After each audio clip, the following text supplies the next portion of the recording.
სომხეთთან აზერბაიჯანს შორის მიმდინარე მოლაპარაკებების ფონზე სულ უფრო აქტუალური ხდება საკითხი იმის თაობაზე, თუ როგორ შეინარჩუნებს კრემლი სომხეთში მდებარე სამხედრო ბაზას. სწორედ ამ თემის მიმოხილვით შემოგვიერთდება პირდაპირ ეთერში ევრონიუს ჯორჯიას სამხედრო მიმომხილველი ჟურნალისტი გიორგი თუხარელი. მოგესალმებით გიორგი და თავდაპირველად ვისაუბროთ იმაზე, რამდენად სტრატეგიულ ადგილასაა განთავსებული სამხედრო ბაზა.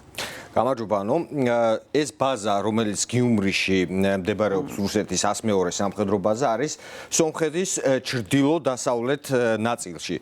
საინტერესო არის საზღვრების დაშორება საზღვრებიდან, მაგალითად აზერბაიჯანის საზღვრიდან ეს ბაზა დაშორებულია დაახლოებით 130 კილომეტრით, საქართველოს საზღვრიდან არის 40 კილომეტრით დაშორებული ეს ბაზა, ხოლო ყველაზე ახლო მანძილი არის თურქეთთან. 10 კილომეტრია დაახლოებით ამ ბაზის დაშორება თურქეთის საზღვართან. ეს არის ერთ-ერთი მთავარი დასაყრდენი ძალა რუსეთის ჯარებისთვის კავკასიაში, ამიერკავკასიაში. და ჩვენ ვიცით და მაყურებელმაც იცის, რომ რუსეთს არაერთი ბაზა აქვს ოკუპირებულ ტერიტორიაზე, საქართველოს ტერიტორიაზე, მაგალითად გუდაუთაში, ასევე ცხინვალში, თუმცა როგორც მათ ოფიციალურ წყაროებში აქვთ აღნიშნული, მაგალითად რუსეთის საგარეო საქმეთა სამინისტროს ვებგვერდზე აღნიშნული, გიუმრის 102 სამხედრო ბაზა არის მნიშვნელობით ყველაზე უფრო დიდი სამხედრო ბაზა ამიერკავკასიაში და აქედან გამომდინარე მეტყურად დღებას აქცევენ ამ ბაზას. და საინტერესო იქნება საუბარი შეიარაღებაზეც, აი რა სამხედრო ძალა აქვს ამ ბაზაზე რუსეთს. საინტერესოა ეს კითხვა იქიდან გამომდინარე, რომ უკრაინის სამხედრო დაზვერვის მონაცემებით ბაზაზე ზრდის რუსეთის შეიარაღებას. ამ დროის სხვადასხვა ინფორმაცია არსებობს, რა ტიპის შეიარაღება ახლა, თუმცა ჩვენ დავეყრდენით პოლონურ კვლევით ორგანიზაციის მონაცემებს და მათი მონაცემების მიხედვით ამ ბაზაზე ამ დროისათვის არის 40 ერთეული T-72 ტიპის ტანკი, ქვეითა საბრძოლო მანქანა არის 120 ერთეული, ჯავშანტრანსპორტიორი 36, არის რამდენიმე ისკანდერის ტიპის ბალისტიკური რაკეტის გამშვები მოწყობილობა, 2-ზეა საუბარი, თუმცა არის ასევე S-300, არის მოიერიში გამანადგურებელი MiG-29, 18 ერთეული, რომელიც დისლოცირებულია ამ ბაზასთან, ასე ვთქვათ, სინქრონში მოყვანილ საავიაციო ნაწილზე, რომელიც ერევანთან ახლოს მდებარეობს ეს აეროდრომი და ეს არის, ასე ვთქვათ, დასინქრონებული ეს ორი ბაზა, სახმელეთო ბაზა და საავიაციო ბაზა. მნიშვნელოვანია უნდა აღინიშნოთ ის, რომ ბაზა არის საბჭოთა ბაზა, ძველი ეს გიუმრის სამხედრო ბაზა და 92 წელს შეთანხმება შედგა რუსეთსა და სომხეთს შორის და ამ შემდეგ ეს ბაზა შეინარჩუნეს. 2010 წელს გაუვიდა ვადა ამ ხელშეკრულებას, დაიდო ხელახალი ხელშეკრულება და 2054 წლამდე აქვს ამ ხელშეკრულებით რუსეთს უფლება რომ ყავდეს ეს სამხედრო ბაზა აქ. როგორც ვახსენეთ დასაწყისში, იყო მოსაზრებები რომ უნდა გაზარდოს რუსეთმა შეიარაღება ამ ბაზაზე, ამაზე უკრაინის დაზვერვის სამსახურები საუბრობენ, თუმცა ძალიან საინტერესოდ ვითარდება მოვლენები, იქიდან გამომდინარე, რომ აზერბაიჯანთან რუსეთს არც თუ ისე კარგი ურთიერთობა აქვს ბოლო პერიოდში, სომხეთთანაც და როგორ მოხერხდება ეს, იმიტომ რომ ლოჯისტიკური პრობლემები ექმნება, ერთადერთი საჰაერო მომარაგებით შეუძლია რუსეთმა მოამარაგოს ეს ბაზა და სწორედ ამ საკითხებზე ვესაუბრებთ ჩვენ სტუმარს, ალტე უნივერსიტეტის პროფესორს და თადარიგის პოლკოვნიკს ლევან სიხარულიძეს და მოდით მოусმინოთ ეს ინტერვიუ. სომხეთში, გიუმრიში 102 რუსულ სამხედრო ბაზაზე საუბარს სტუმართან ერთად განვაგრძობთ. ჩვენს კითხვებს უპასუხებს ალტე უნივერსიტეტის პროფესორი, თადარიგის პოლკოვნიკი ლევან სიხარულიძე. მოგესალმებით ბატონ ლევან, მადლობა რომ მოგწევთ ჩვენს გადაცემაში. მადლობა მოწვევისთვის.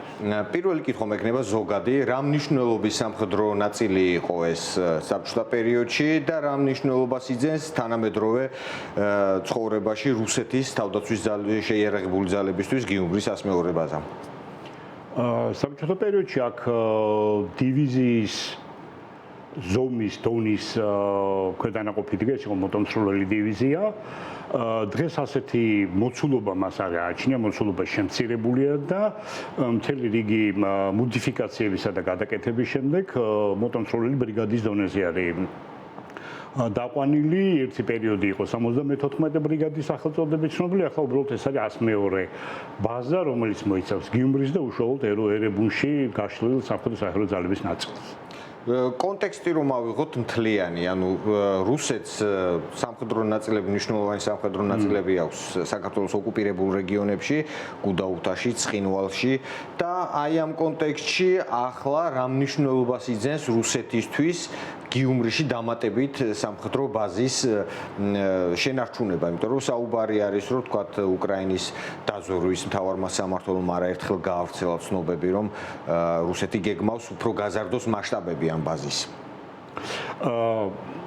ბაზა საკმაოდ მნიშვნელოვანი არის მაგ თვალსაზრისით, როდესაც გაზრდაზე საუბრობთ, როგორც გითხარით, ინფრასტრუქტურა, რომელიც იქ დარჩა, იყო დივიზიის მის პოლკის სისტემაზე იყო აწყობილი, მაგრამ ბრიგადის გარდა იქ არსებობს ინფრასტრუქტურა, რომელიც გაფართოების შემთხვევაში, მაგრამ ამისაც საჭირო არის სომხეთის მთავრობის თანხმობა, შესაძლებელია გაიზარდოს ბრიგადის შემადგენლობა, პირადი შემადგენლობა, მადროვ-ტექნიკური აღჭურვილობა და ეს ბრიგადა ზოგადად არა მარტო ბრიგადა, მაგრამ ზოგადად 102 ბაზაზე თუ საუბრობთ, ძალიან იდეალური არის მაგ თვალსაზრისით, რამდენადაც მას გააჩნია ერებუნში სამხედრო საჰაერო ძალები, გააჩნია სამხედრო არა მარტო ასე ვთქვათ ტაქტიკური დონის პირობითად ვთქვათ საჰაერო თავდაცვის საშუალებები, არამედ გააჩნია საკმაოდ ძლიერი S-304 ხაზებზე დაფუძნებული საჰაერო თავდაცვის საშუალებები, ასე რომ გაზრდის შემთხვევაში პოტენციალი არსებობს გაიზარდოს პრაქტიკულად, ერთი თუ არა ორი ბრიგადის დონემდე მაინც, რაც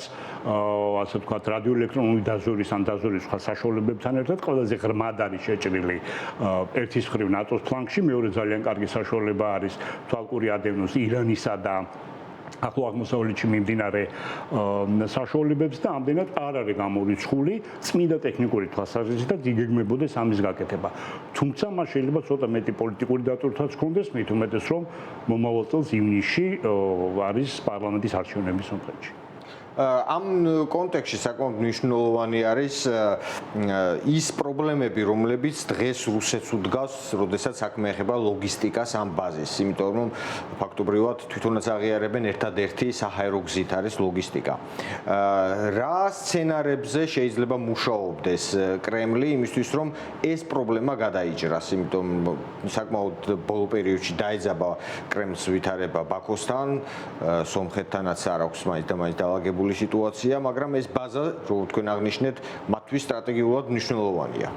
მეტად მნიშვნელოვანი არის ვიდრე თუნდაც იგივე გუდაუთა, თუნდაც ვიდრე იგივე ცხინვალი, ისინი საჰაერო თავდაცვის საჭიროების შემთხვევაში რუსეთთან ახლოს დგანან და იქიდანაც მიიღებენ, მაგრამ ასე კარგად ჩამოყალიბებული ამ დონის საბრძოლო ჯგუფი მხოლოდ აქ არის.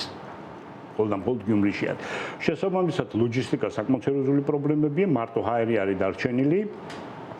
რაც ეხება უბრალოდ პრობლემას წარმოშობს იმ შემთხვევაში, თუ დღის წესრიგში დადგება დაუშვათ არსებული ჯავშან ტექნიკის ჩანაცვლება შედარებით უფრო ახალი ჯავშან ტექნიკით, იმიტომ რომ საქართველოსთან ბუნებრივია მდგომარეობა როგორც იყო დაძაბული, ვითარება ისევე დაძაბულია იმ დონეზე, რომ ასე ვთქვათ სახელმწიფო რომელსაც შენი ტერიტორიები აქვს ოკუპირებული და საკუთარი შეერთებული ძალების გატარებას ითხოვს, საკმაოდ პრობლემატურ პოლიტიკურ საკითხებს წარმოშობს თბილისში.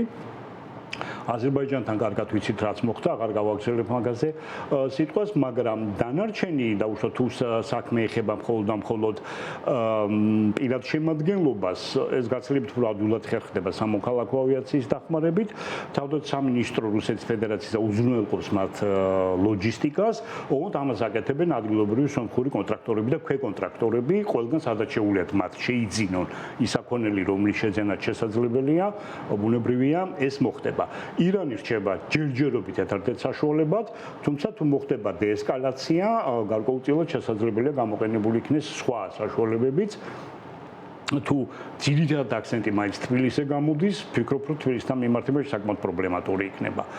აზერბაიჯანთან მიმართებაში ასე რომ ჯერჯერობით ამ მონაცემებით ერთ-ერთ საიმედო პარტნიორად, მაგრამ არა მოკავშირედ, რჩება ისევ და ისევ ირანი, თუ გავითვალისწინებთ ამ უკრაინის ომის გამო, მათ შორის კიდევ უფრო გაღრმავებულ სამხედრო ტექნიკურ თანამშრომლობას. რამდენად შესაძლებელია, რომ იქიდან გამომდინარე, რომ რუსეთს ეს ბაზა რეალურად ჭირდება, გაზარდოს გარკვეული პოლიტიკური ზეწოლები რეგიონში არსებულ ქვეყნებზე. რომ რაღაც გადაწყვეტა მათ შორის საქართველოსაც თუ შეიძლება რაღაც გარკვეული პოლიტიკური ზეწოლა. უსაფრთხოება ზოგადად დამოკიდებული არის, რამდენად უსაფრთხონი არიან ის პოლიტიკური სისტემები, სადაც ბაზა არის გაშლილი, ხო? ბუნებრივი არ არის გამორიცხული, არ არის გამორიცხული დამატები წარმოებდეს ჯერჯერობით ჩვენთვის უცნობი არის გულისებს მიღმა გარკვეული საუბრები თბილისსა და მოსკოვს შორის, მით უმეტეს რაღაც გარკვეული ნაგლეჯები გვესმის ხოლმე, ძირითადად ისიც მოსკოვიდან.